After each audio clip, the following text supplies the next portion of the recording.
Today I'm talking about how to break bad habits with your playing, specifically pain in the left hand. So, pain in the left hand often is most caused by squeezing far too much. Myself, when I was an undergraduate at Montclair State University for classical guitar performance, I had a teacher, Dennis Janelli.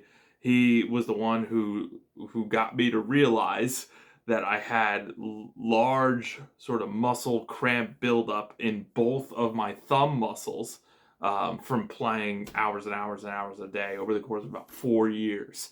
So I actually, his method, and it worked for me, but it actually took a few months actually to do this, but had to use like an eraser of a pencil and as a little sort of deep tissue massage, actually push it in and break it up, right? So, uh, took a bit of that, did it with the ball. So basically, right, long story short, the idea is we want these muscles, the thumb muscles, to feel like pillows. They need to be really soft. You can see my right one's quite soft. My left one could actually use a little bit of a go around with the eraser, but it's not too hard, you know.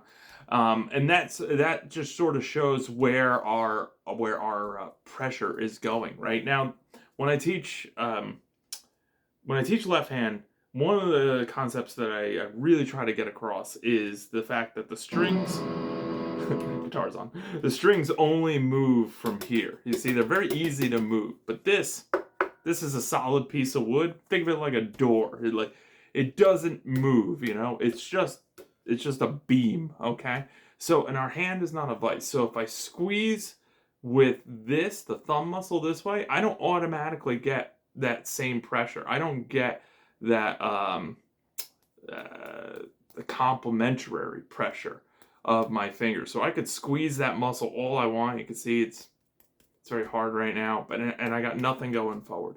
So all we need to do is we need to be able to direct the pressure instead of from the back. A lot of people will even approach from the back, right? Instead of from the back, we want to approach directly from the front.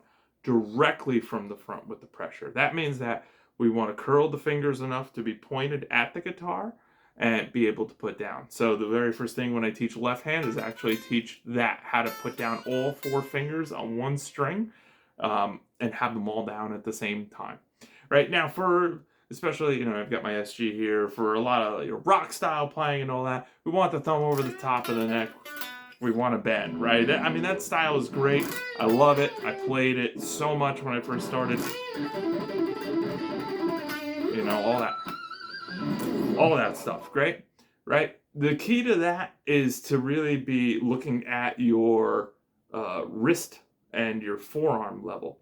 So when they're neutral like this, the fingers move very well without any kind of pressure. The problem is when I squeeze that thumb muscle, I'm actually contracting muscles all throughout the hand. So by contracting, squeezing the thumb muscle, putting that pressure on like that, you can see it's difficult to move the fingers, and they're sort of locked and contorted a little bit.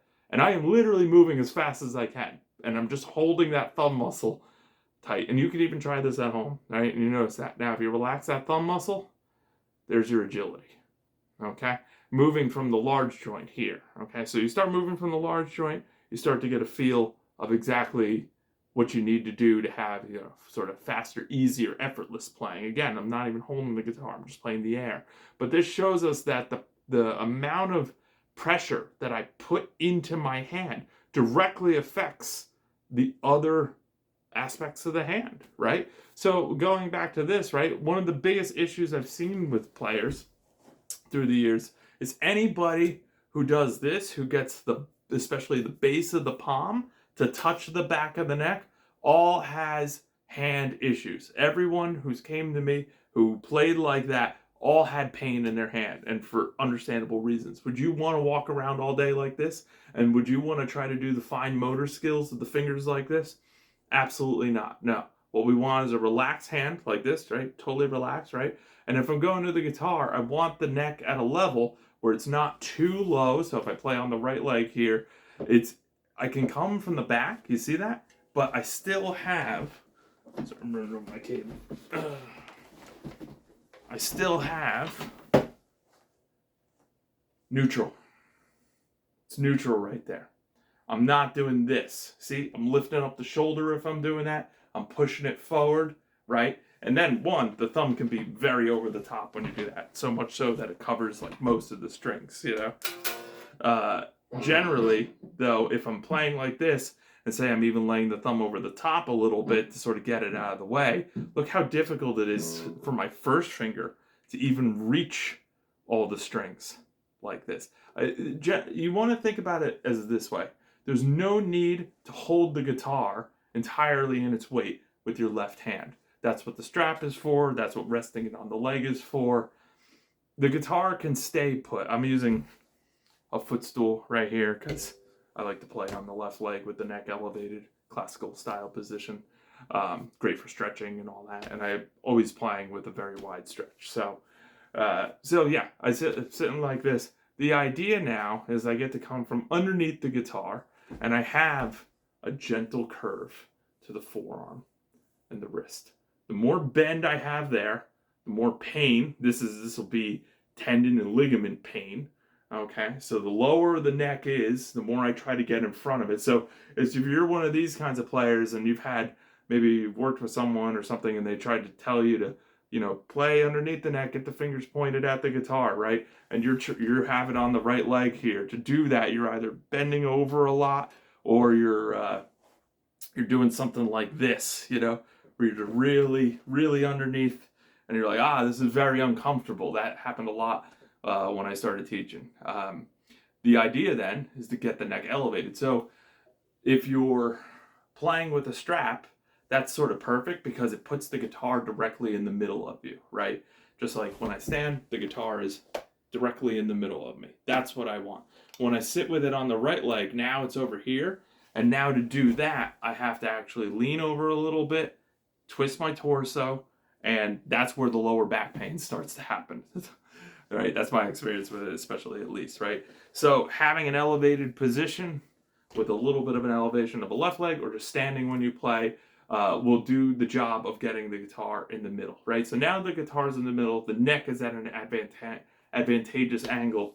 Now, when I bring my hand to the guitar, my goal isn't to squeeze the back of the neck to try to get the fingers to go forward. It's just to get the fingers pointed at the guitar and get the pressure directly going forward onto the strings. So if this helped you, please let me know. Let me know what your greatest takeaway from the lesson was. That's something I ask all my students in all my lessons. It's always very enlightening to see sort of what the most impactful moment of the teaching was for them.